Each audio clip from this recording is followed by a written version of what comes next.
¿qué tal?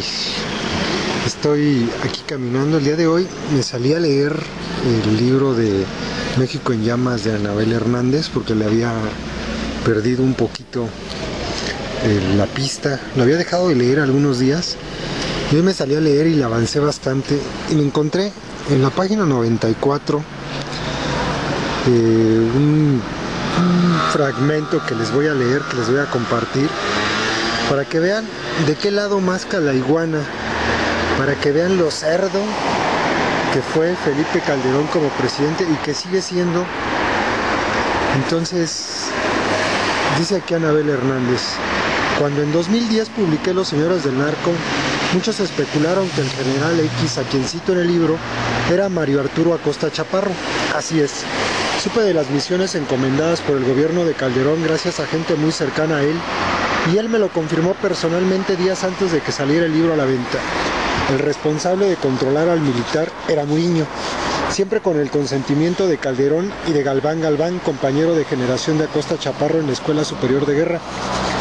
Así el mensajero comenzó a trabajar para Murillo en 2007, cuando este aún era jefe de la oficina de la presidencia, y cuando en enero de 2008 fue nombrado secretario de Gobernación, continuó su relación.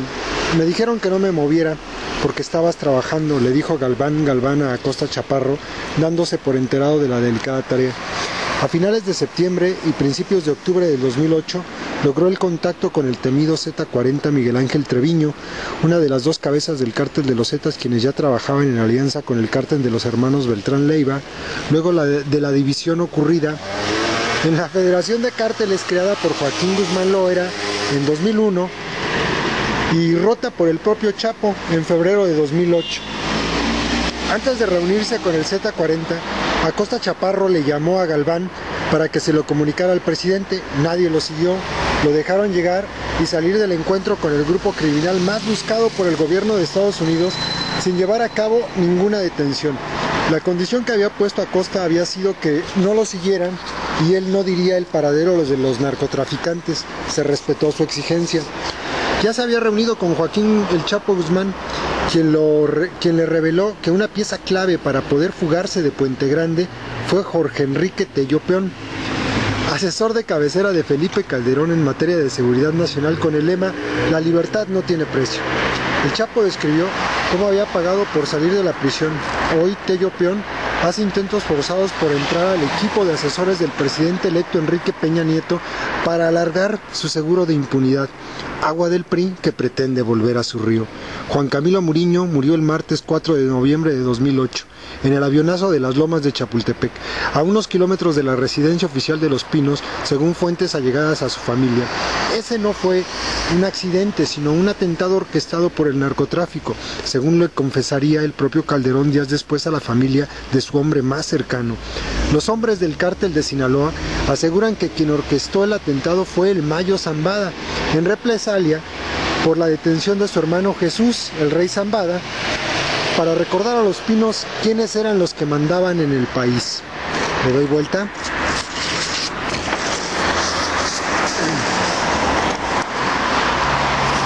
Otro cachito. Pobre Calderón. La protección de su gobierno al cártel de Sinaloa lo hizo el cártel más poderoso de todos los tiempos, según afirma la DEA, y fue el mismo cártel el que le arrebató a su amigo y consejero, y al asesinar a Juan Camilo mataron una parte sustantiva de la seguridad de Calderón. Ese funesto día, Felipe se empequeñeció y entregó su voluntad al sobreviviente de la tríada de amigos y cómplices, Genaro García Luna, secretario de Seguridad Pública Federal. Acosta Chaparro continuó algún tiempo con sus operaciones, siempre con la autorización del gobierno calderonista. En marzo de 2009 se reunió en Tamaulipas con Heriberto Lascano, alias el Lasca Z3, o el Verdugo, este último mote por la inmisericordia que caracterizaba al capo supuestamente abatido por elementos de la Marina el 7 de octubre de 2012. No era el primero de sus encuentros, ya había habido otros dos, sin que el general señalara las fechas en que se llevaron a cabo. Cuando llegó, se realizó el encuentro, la escolta del Verdugo, conformada en su mayoría por capitanes desertores de las Fuerzas Armadas, le hizo un saludo militar a Acosta Chaparro y este se molestó mucho. Aunque se dijeran muchas cosas de él, era un hombre que a su manera se tomaba muy en serio el honor del ejército mexicano. Heriberto Lascano le informó al general que controlaba 22 estados por medio de una fuerza armada conformada en buena proporción por militares desertores, y le aseguró que había muchos satélites de la organización criminal que se habían salido de control y se convirtieron en un problema. Siempre ávido de información, Acosta Chaparro preguntó por qué habían asesinado al general Enrique Tello Quiñones en Cancún. El verdugo le dio la palabra al encargado de la plaza, quien informó que el general había pedido $500,000 a cambio de darles protección, pero no cumplió. Les pidió más dinero y fue cuando lo asesinaron salvajemente. El general le pidió a Heriberto Lascano lo mismo que le había pedido a los demás grupos criminales, que redujeran la violencia, que se podían matar entre ellos, pero sin decantaciones y sin exhibir lo grotesco de los homicidios. Su última reunión con el Z3 fue una de las últimas operaciones realizadas por Acosta Chaparro en nombre del gobierno federal. Al morir Juan Camilo, se quedó sin interlocutor en Los Pinos y Galván tomó distancia de él.